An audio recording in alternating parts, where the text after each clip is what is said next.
हम जानते थे कि निकम्मा है, नाकारा है, कुछ काम नहीं कर रहा है, खाली लोगों को लड़वा रहा है। मुझे इन्होंने नकारा कहा, निकम्मा कहा, गद्दार कहा और आरोप लगाए। नाकारा निकम्मा से मोहब्बत कैसी? सचिन पायलट से लड़ाई, बदनामी का कलंक मिटाना चाहते हैं अशोक गहलोत। एक छोटी खबर नहीं पड़ी हुई किसी ने कि पायलट साहब को हटाना चाहिए प्रदेश कांग्रेस कमेटी अध्यक्ष से। हम जानते थे कि निकम्मा है, नाकारा है, कुछ काम नहीं कर रहा है, खाली लोगों को लड़वा रहा है। जिसे कभी निकम्मा नाकारा कहा गया, आज कैसा बन गया आंखों का तारा। दूर कब थे हम लोग? आपको लगता है दूर हम कब थे? दूर कभी थे ही नहीं।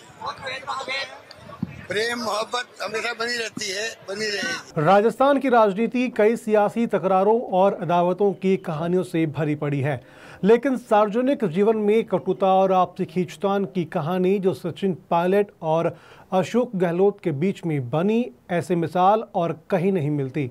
अंदर खाने में एक दूसरे को चित करते, पटखा नहीं देते नेताओं का चरित्र राजनीति की हकीकत है, लेकिन गहलोत और पायलट के बीच जो कुछ हुआ वो अब तक की सियासत में अनदेखा ही था। दोनों नेता आलाकमान की आंखों के तारे, लेकिन आसपास में यानी कि आपस में एक दूसरे को फूटी आंख नहीं सुहाते। एक बुजुर्ग राजनेता जो सियासत का चाणक्य और चतुर खिलाड़ी है, जादूगर है, और दूसरा एक युवा नेता जिसकी बगावत में इतना दम है कि सत्ता और सियासत की चूल्हे ला देते। अब जो हम सुनाने वाले हैं वो जरा गौर से सुनिए। मानेसर की घटना के वक्त सरकार बचाने के लिए जतन कर रहे अशोक गहलोत ने जुलाई 2020 में अपने धुर विरोधी सचिन पायलट के लिए क्या कहा था और उस वक्त पायलट ने क्या जवाब दिया था। एक छोटी खबर नहीं पड़ी हुई किसी ने कि पायलट साहब को हटाना चाहिए प्रदेश कांग्रेस कमेटी अध्यक्ष से। हम जानते थे कि निकम्मा है, नाकारा है, कुछ काम नहीं कर रहा है, खाली लोगों को लड़वा रहा है। मैं नहीं जानता हूं कि उनको एडवाइस कौन करता है या किसके कहने पर ऐसी बातें बोली जाती हैं, लेकिन आज से पहले भी अशोक गहलोत जी ने बहुत सारी बातें मेरे बारे में बोली। मुझे इन्होंने नकारा कहा, निकम्मा कहा, गद्दार कहा और आरोप लगाए। मैं समझता हूं कि इस प्रकार के बिल्कुल झूठे और बेबुनियाद आरोप लगाने की आज जरूरत नहीं है।